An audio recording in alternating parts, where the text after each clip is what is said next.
Hello everyone, আসসালামু আলাইকুম, welcome to my new blog. আজকের ব্লগে থাকছে খুবই মজাদার বাঁধাকপির ভর্তা। Let's get into the video.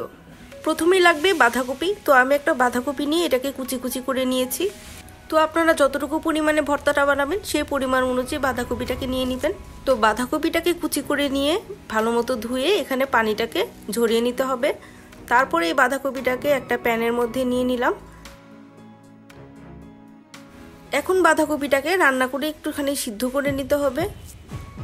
Extra করে পানি দেওয়ার কিন্তু কোনো দরকার নেই, কারণ বাঁধাকপিটা যখন চুলায় দিবেন তখন দেখবেন অটোমেটিক পানি ছেড়ে দিচ্ছে।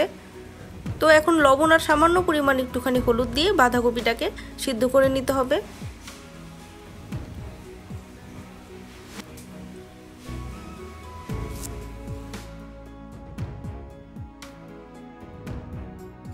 লবণ আর হলুদটাকে মিক্স করে আমি এই পর্যায়ে একটু ঢাকনা দিয়ে ঢেকে দিব। তারপর আমি বাকি ইনগ্রিডিয়েন্টসগুলোকে রেডি করে নিব। এখানে আমি বড় সাইজের একটা টমেটো কিউব করে নিয়েছি। তারপর নিয়ে নিয়েছি ধনিয়া পাতা কুচি, 4-5 কোয়া রসুন আর 2টা কাঁচামরিচ। তো এর মধ্যে কিন্তু বাঁধাকপিটাও প্রায় রেডি হয়ে গিয়েছে। বাঁধাকপিটা এমনভাবে সিদ্ধ করে নিতে হবে যেন কোনো পানি না থাকে, মানে একটু ভাজা ভাজা করে নিতে হবে। পানি থাকলে কিন্তু এটা খেতে ভালো লাগবে না। আবার খেয়াল রাখতে হবে বাঁধাকপিটা যেন পুড়ে না যায়।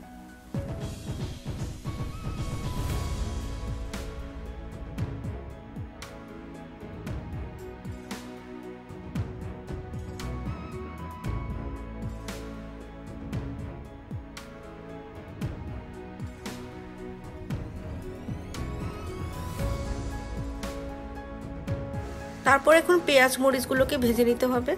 তো আমি একটা প্যান বসিয়ে দিলাম, তারপর শুকনো মরিচ দিয়ে দিলাম, কাঁচামরিচ দিয়ে দিলাম। এই ভর্তাটাতে শুকনো মরিচ আর কাঁচামরিচ দুইটাই ইউজ করতে হবে। তারপর রসুনগুলোকে দিয়ে দিলাম। এই সব কিছুকে সরিষার তেল দিয়ে এখন ভেজে নিব। ভিডিওটা ভালো লাগলে অবশ্যই আমার ফেসবুক পেজটাকে একটা ফলো দিয়ে দিবেন, আর লাইক কমেন্ট শেয়ার করতে একদমই ভুলবেন না। আর যারা ইউটিউব থেকে আমার ভিডিও দেখছেন অবশ্যই সাবস্ক্রাইব করে দিবেন। তো এই সব কিছুকে এখন ভালো মতো ভেজে নিতে হবে। রসুনটাকে ভেজে সিদ্ধ করে নিতে হবে।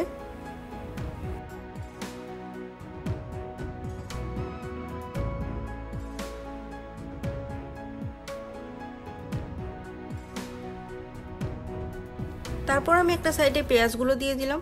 পেঁয়াজগুলোকে হালকা করে ভেজে নিতে হবে। একদম ভেজে বেরেস্তা করে নেওয়ার কোনো দরকার নেই, হালকা ভেজে নরম করে নিলেই হবে।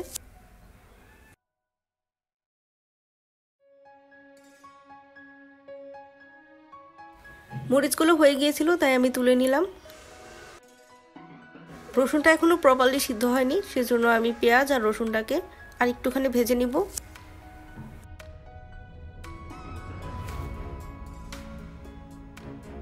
বলেছিলাম এই ভর্তাটাতে আমি টমেটো ইউজ করব, তো টমেটো কিন্তু অবশ্যই ইউজ করার চেষ্টা করবেন, এটা কিন্তু স্কিপ করা যাবে না। তো আমি টমেটোটা কেটে রেখেছিলাম কিউব করে, এটা দিয়ে দিলাম।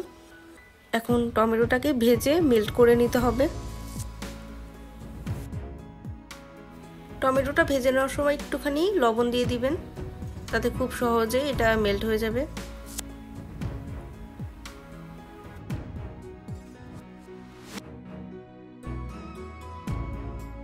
তো টমেটোটা হয়ে গিয়েছে, এটা এখন উঠিয়ে নিতে হবে। সবকিছু রেডি করে নেওয়া শেষ, এখন ভর্তাটাকে মেখে নিতে হবে। তো এখানে কাঁচামরিচ আর শুকনো মরিচটা যে ভেজে রেখেছিলাম সেটা দিয়ে দিলাম। তারপর একটুখানি লবণ দিয়ে দিলাম। লবণটা এখানে অবশ্যই একটু বুঝে অ্যাড করতে হবে, কারণ বাঁধাকপি সিদ্ধ করার সময় লবণ ইউজ করা হয়েছিল। তো এখানে লবণ আর মরিচের পরিমাণটা আপনারা আপনাদের টেস্ট অনুযায়ী অ্যাড করবেন। যারা একটু ঝাল বেশি পছন্দ করেন তারা মরিচের পরিমাণটা আর একটু বাড়িয়ে দিবেন। তো এখন আমি ভেজে রাখা যে রসুনগুলো ছিল সেগুলো দিয়ে দিলাম, আর একটুখানি সরিষার তেল দিয়ে দিলাম। এখন এগুলোকে মেখে নিতে হবে। মেখে নেওয়ার সময় তাড়াহুড়ো করা যাবে না, মেখে নেওয়াটাই ইম্পর্টেন্ট। আপনারা যত ভালো মতো এটাকে মাখিয়ে নিতে পারবেন ভর্তার টেস্টটা কিন্তু ততই বেড়ে যাবে।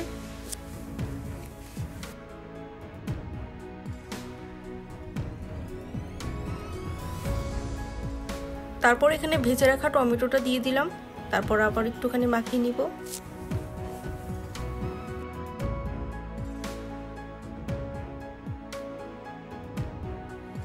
এরপর বাঁধাকপিটাকে অ্যাড করে দিলাম।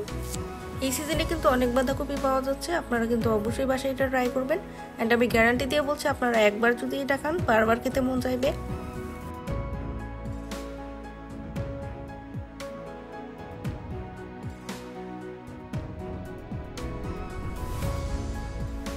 তারপর এখন দিয়ে দিলাম ভেজে রাখা পেঁয়াজ আর ধনিয়া পাতা কুচি।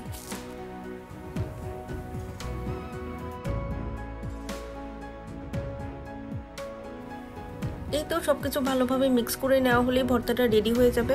এই পর্যায়ে আপনারা লবণ আর ঝালের পরিমাণটা চেক করে নেবেন, লাগলে অ্যাড করতে পারেন। এই তো রেডি হয়ে গিয়েছে মজাদার বাঁধাকপির ভর্তা।